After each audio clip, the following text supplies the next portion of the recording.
ये कहानी एक ऐसे प्रोग्रामर की है जो एक बहुत ही एडवांस रोबोट बनाता है। एक ऐसा ह्यूमनॉइड रोबोट जो इंसानों की तरह सोच सकता है और महसूस कर सकता है। लेकिन क्या हो अगर किसी रोबोट को इंसान से प्यार हो जाए, जानेंगे इस कहानी में जिसका नाम है एक्स मकीना। कहानी की शुरुआत में कैलिव नाम के एक लड़के को दिखाया जाता है जो एक प्रोग्रामर है और वह ब्लू बुक नाम की एक सर्च इंजन कंपनी में काम करता है। एक दिन उसे पता चलता है कि वह ऑफिस में लकी ड्रॉ जीत गया है, जिसकी वजह से उसे कंपनी के सीईओ के साथ एक वीक तक रहने का मौका मिलेगा। अब कैलिव हेलीकॉप्टर की मदद से उस कंपनी के सीईओ के घर पहुंच जाता है, जो कहीं दूर पहाड़ों के बीच आइसोलेशन में रहता है। जैसे ही कैलिव घर के पास पहुंचता है तो उसे एक की कार्ड दिया जाता है और वह दरवाजा अनलॉक करके घर के अंदर एंटर करता है, जहां वह देखता है कि ये घर बहुत ही शानदार और हाई टेक्नोलॉजी की मदद से बनाया गया है, जिसके अंदर सभी तरह की फैसिलिटीज हैं। तभी कैलिव कंपनी के सीईओ नेथन से मिलता है, जो कैलिव का स्वागत करता है और उसे उसका रूम दिखाता है। नेथन कैलिव को बताता है कि वह काफी समय से यहाँ एक सीक्रेट प्रोजेक्ट पर रिसर्च कर रहा है, जिसे वह उसके साथ शेयर करना चाहता है, लेकिन वह नहीं चाहता कि इस प्रोजेक्ट के बारे में किसी को पता चले। इसीलिए वह कैलिव से एक नॉन डिस्क्लोजर एग्रीमेंट पर साइन करवा लेता है। अब नेथन कैलिव को बताता है कि उसे यहाँ ट्यूरिंग टेस्ट करने के लिए बुलाया गया है। ट्यूरिंग टेस्ट दरअसल एक ऐसा टेस्ट होता है जिसमें इंसान रोबोट्स के साथ कम्युनिकेट करते हैं, और अगर इंसान को महसूस ही ना हो कि वह एक रोबोट से बात कर रहे हैं तो उस टेस्ट को पास मान लिया जाता है। नाथन कहता है कि उसने एक एआई रोबोट को बना लिया है जिस पर वह ये टेस्ट करने वाले हैं। अब अगले दिन टेस्ट का फर्स्ट फेज शुरू होता है और कैलिव उस एआई रोबोट से मिलता है जिसका नाम एवा है। वह उससे कई सारे सवाल पूछता है और एवा उसे सभी सवालों के सटीक जवाब देती है। वह बताती है कि वह आज से पहले नेथन के अलावा किसी नए इंसान से नहीं मिली है। कैलिव को भी उसके साथ बात करके अच्छा महसूस होता है और वह नेथन को बताता है कि वह एवा की कॉन्शियसनेस और इंटेलिजेंस से इम्प्रेस हो गया है।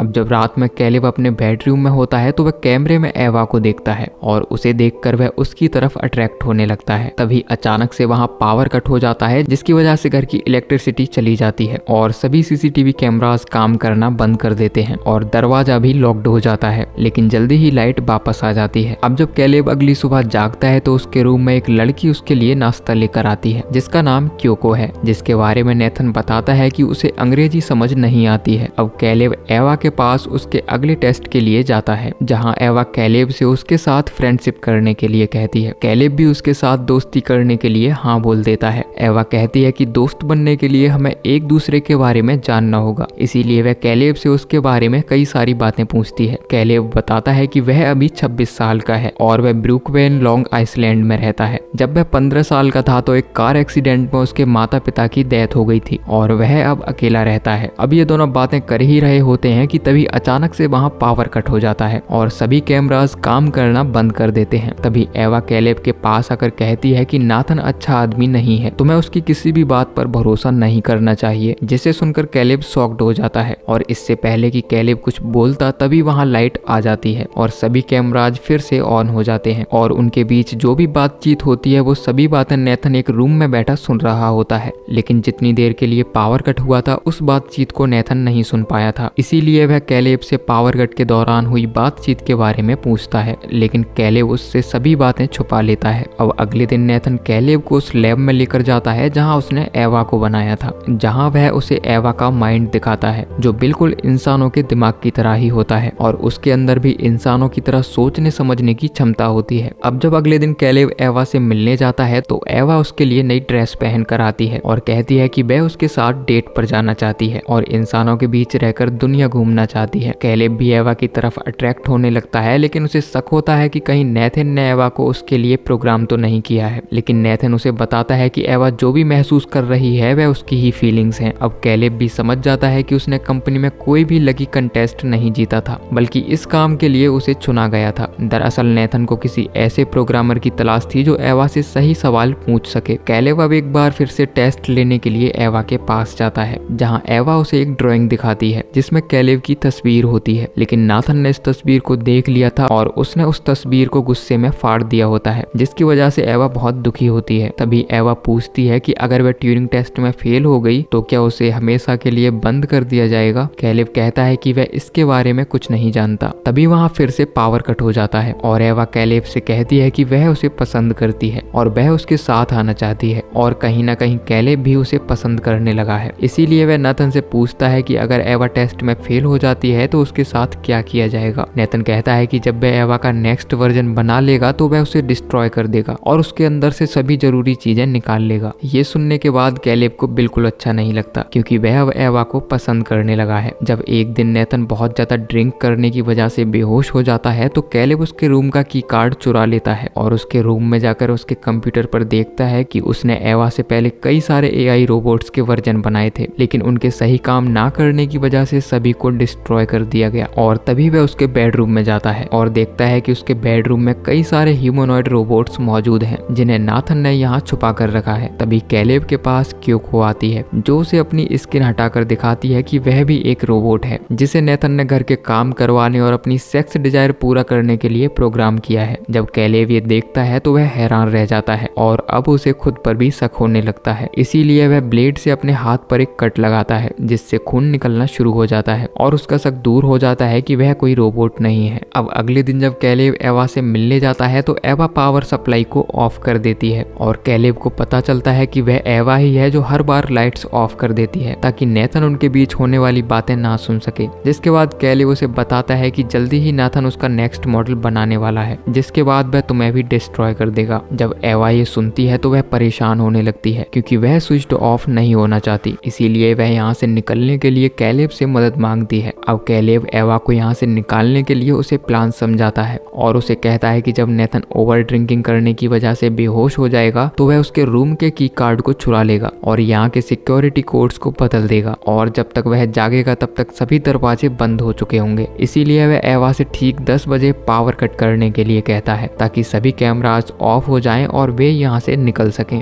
दरअसल आज नाथन के साथ कैलेब का आखिरी दिन है, इसीलिए कैलेब सेलिब्रेट करने के लिए उसे ड्रिंक ऑफर करता है, लेकिन नाथन ये कहकर मना कर देता है कि वह पिछले कुछ दिनों से ओवर ड्रिंकिंग कर रहा है, जिसकी वजह से वह अपने काम पर ध्यान नहीं दे पा रहा। अब वह आगे से कोई भी ड्रिंक नहीं करेगा। जब कैलेब ये सुनता है तो वह घबरा जाता है, क्योंकि अगर नाथन ड्रिंक नहीं करेगा तो उसका प्लान फेल हो जाएगा और वह एवा को यहाँ से नहीं निकाल पाएगा। दरअसल नाथन को कैलेब के प्लान के बारे में पता चल चुका था, इसीलिए वह कैलेब को कंप्यूटर स्क्रीन पर लेकर जाता है और उसे बताता है कि उसने एक बैटरी से चलने वाले हिडन कैमरा को एवा के रूम में लगा दिया था, ताकि अगर एवा पावर कट कर भी दे तो वह उनकी बातें सुन सके। और जब एवा और कैलेब आपस में बातें कर रहे थे तो नाथन ने उनकी सारी बातों को सुन लिया था। अब नाथन रिवील्ड करता है कि दरअसल वह एवा पर एक अलग तरह का टेस्ट कर रहा था। नाथन चाहता था कि एवा अपनी सेल्फ अवेयरनेस, इमेजिनेशन और मैनिपुलेशन के इस्तेमाल से उस जगह से बाहर निकले, और यहाँ से निकलने के लिए नाथन ने एवा को एक रास्ता दिया था और वह रास्ता खुद कैलेब था, जिसकी मदद से वह यहाँ से निकल सकती थी। इसीलिए वह फर्स्ट सेशन से ही उसके क्लोज आना चाहती थी और अपनी डिजायर और इमेजिनेशन का इस्तेमाल करके उसे अपनी तरफ अट्रैक्ट करना चाहती थी। दरअसल नाथन को कैलेब की सर्च हिस्ट्री से उसके बारे में सब कुछ पता था, इसीलिए उसने एवा का फेस कैलेब की पोर्नोग्राफी वेबसाइट के हिसाब से डिजाइन किया था ताकि कैलेब भी उसकी तरफ अट्रैक्ट हो जाए। तभी अचानक से वहाँ लॉकडाउन हो जाता है और घर की सभी पावर सप्लाईज बंद हो जाती हैं। तभी कैलेब बताता है कि जब वह उसके रूम में गया था तो उसे शक हो गया था कि नाथन उन पर नजर रखे हुए है, इसलिए उसने इस घर के सिक्योरिटी कोड्स को पहले ही बदल दिया था ताकि वह एवा को यहाँ से बाहर निकाल सके। तभी नाथन देखता है कि सभी दरवाजे खुल चुके हैं और एवा अपने रूम से बाहर आ गई है, जिसके बाद नाथन कैलेब को पंच मारकर बेहोश कर देता है और एवा को रोकने के लिए बाहर जाता है। जब एवा क्योको से कुछ कह रही होती है तभी नाथन वहाँ आ जाता है और वह एवा को वापस से अपने रूम में जाने के लिए कहता है। तभी एवा तेजी से उसकी तरफ दौड़ती है और उस पर हमला कर देती है, लेकिन नाथन भी एवा पर हमला करके उसके एक हाथ को डैमेज कर देता है और उसे वापस से उसके रूम में ले जाने लगता है। तभी क्योको पीछे से आकर उस पर चाकू से हमला कर देती है, क्योंकि एवा ने उससे ऐसा करने के लिए कहा था, लेकिन नाथन क्योको पर हमला करके उसे डिसेबल कर देता है। जिसके बाद एवा नाथन पर फिर से हमला कर देती है और उसे जान से मार देती है। अब जब नाथन जमीन पर बैठा होता है तो वह उसका की कार्ड लेकर रूम के अंदर जाती है और कैलेब से यहीं रुककर उसका वेट करने के लिए कहती है। जिसके बाद वह अपने आप को रिपेयर करने के लिए वहां मौजूद एंड्रॉइड्स के एक हाथ को निकालकर अपनी अपनी बॉडी में लगा लेती है और पूरी तरह तैयार होकर वहां से बाहर जाने लगती है। जब कैवेल उसे जाते हुए देखता है तो वह उसके पीछे आने की कोशिश करता है, लेकिन एवा ने सभी सिक्योरिटी डोर्स को बंद कर दिया होता है और वह कैलेब को इस घर के अंदर हमेशा के लिए लॉक करके यहाँ से चली जाती है। अब कैलेब भी इस घर से बाहर नहीं निकल सकता क्योंकि उसने नेथन को लॉक करने के लिए इस घर के सिक्योरिटी कोड्स को रीप्रोग्राम किया था और उन्हें फिर से प्रोग्राम करने के लिए पावर की जरूरत होगी, जिसे एवा ने हमेशा के लिए बंद कर दिया है। अब एवा इस घर से बाहर निकलकर पहली बार बाहर की दुनिया देखती है और तभी वहाँ हेलीकॉप्टर आ जाता है जो कैलेब को यहाँ लेने आया था, लेकिन एवा पायलट से कुछ बात करती है और वह उसे लेकर वहाँ से चला जाता है। अब हम देखते हैं कि एवा इंसानों के बीच जाकर उन्हें आते जाते देखती है जैसा कि उसने कैलेब से कहा था, और इस तरह ये मूवी यहीं पर खत्म हो जाती है। दरअसल ये घर एवा के लिए एक जेल की तरह था जहाँ से निकलने के लिए उसने कैलेब का इस्तेमाल किया और वह अपने प्लान में कामयाब हो जाती है। हालांकि कैलेब के साथ जो हुआ वह गलत था, लेकिन नेथन ने एवा को जानबूझकर ऐसी सिचुएशन में डाला था ताकि वह कैलेब का इस्तेमाल करके यहाँ से बाहर आ सके। तो ये थी कहानी एक्स मसीना मूवी की, जिसे 2014 में रिलीज किया गया था। बाकी आप नीचे कमेंट करके बताओ कि आपको ये कहानी कैसी लगी। मिलते हैं अगली वीडियो में, तब तक के लिए जय श्री कृष्णा।